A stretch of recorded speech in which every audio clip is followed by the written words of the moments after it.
अपने को बदलें तो जमाना बदले। ब्राह्म्य वातावरण का प्रभाव हम अपनी आंतरिक स्थिति के अनुरूप ग्रहण कर सकते हैं और करते भी हैं। किस खाद्य पदार्थ का स्वाद कैसा है, इसका कुछ निश्चित उत्तर नहीं हो सकता। जीभ से जैसे द्रव टपकते हैं, उसके सम्मिश्रण से खाद्य पदार्थ का जो स्वरूप बनता है, उसके आधार पर तथा जीभ में फैले हुए ज्ञान तंतुओं की रचना के आधार पर स्वाद का अनुभव होता है। ऊंट को नीम की पत्ती वैसी कड़वी नहीं लगती जैसी हमें लगती है। बकरी आग के पत्ते मजे से खाती है, जबकि दूसरे जानवर उसे सूंघते ही हट जाते हैं। मनुष्य में भी यह भेद रहता है। एक व्यक्ति को मांस जैसे पदार्थ, शराब जैसे नशे बड़े मनभावन लगते हैं, पर दूसरों को उनकी गंध तक नहीं सुहाती। खाने को तो वे कभी भी तैयार नहीं हो सकते। इस तथ्य पर विचार करने से यह विदित होता है कि एक ही वस्तु विभिन्न प्राणियों को अपनी अपनी स्थिति के अनुसार प्रिय और अप्रिय लगती है। इसमें प्रधानता पदार्थ की नहीं, अपनी स्थिति की रही। ठीक इसी प्रकार विभिन्न परिस्थितियों का भला बुरा प्रभाव हमारी आंतरिक स्थिति के अनुसार पड़ता है। ठीक इसी प्रकार की विभिन्न परिस्थितियों का भला बुरा प्रभाव हमारी आंतरिक स्थिति के अनुसार पड़ता है। बहादुर सैनिक युद्ध घोषणा सुनकर अपना जौहर दिखाने एवं कर्तव्य पालन करने का अवसर सामने आया देखकर प्रसन्न होता है और उत्साहपूर्वक अपने कार्य में लगता है। इसके विपरीत कायर सैनिक इसी युद्ध घोषणा को सुनकर अपनी मौत सामने नाचती देखकर भयभीत एवं उद्विग्न होने लगता है। यहाँ युद्ध घोषणा की प्रधानता नहीं, अपनी मनोभूमि की प्रधानता है, जिसकी भिन्नता के कारण एक ही जगह रहने वाले, एक ही जैसे शरीर वाले दो व्यक्तियों के दो भिन्न प्रकार के अनुभव हुए। सन्यासी को सुविधाएं छूट जाने की प्रसन्नता होती है। वह उन्हें अपने आत्मकल्याण में बाधक समझकर खुशी खुशी परित्याग कर देता है और अपरिग्रही होकर बड़ा हल्कापन एवं संतोष अनुभव करता है। इसके विपरीत एक लोभी को थोड़ी सी धन हानि हो जाने पर भी बड़ी व्यथा होती है।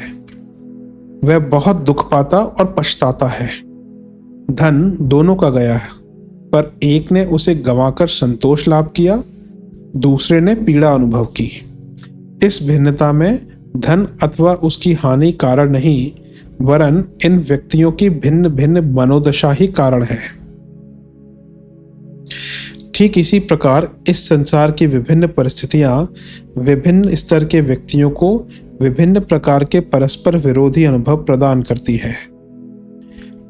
हमें यह भली भांति जान लेना चाहिए कि ब्राह्म्य परिस्थितियां व्यक्ति अथवा पदार्थ ही हमारे सुख दुख का कारण नहीं होते, वरन हमारा अपना सोचने का ढंग भी इस संबंध में महत्वपूर्ण भूमिका उपस्थित करता है। स्वार्थपरता के संकीर्ण दृष्टिकोण को लेकर चलें तो हमें हर किसी से शिकायत बनी रहेगी। उसने हमारे साथ यह उपकार नहीं किया, यह प्रत्युपकार नहीं दिया, हमारे इस काम नहीं आया, आदि आदि सोचता रहेगा और सामने वाले को घृणित, नीच, दुष्ट आदि मानने लगेगा। पर यदि अपनी दृष्टि कृतज्ञतापूर्ण उदार हो तो जिससे जितना भी थोड़ा बहुत सत्कार मिल गया, उतने को भी बहुत बढ़ा चढ़ाकर सोचेगा और उसे धन्यवाद देगा, उदार मानेगा।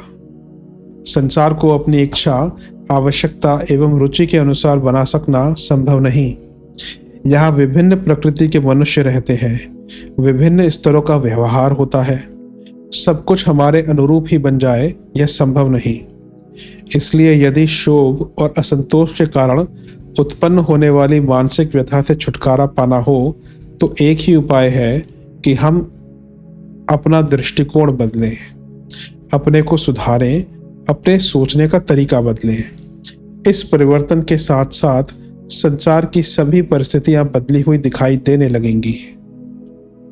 जिनके प्रति हम आदर भाव रखते हैं और उपकारी मानकर कृतज्ञ रहते हैं, वे हमारे लिए सहयोगी एवं प्रशंसक ही बनकर सामने आएंगे और सबके लिए अपेक्षाकृत अधिक सुविधाजनक परिस्थितियां विनिर्मित होंगी।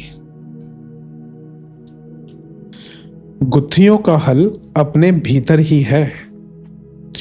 मनुष्य की आत्मा में एक ऐसा दिव्य प्रकाश मौजूद है जो यदि आलोकित होने लगे तो वह अपने प्रकाश क्षेत्र को स्वर्गीय बना सकता है।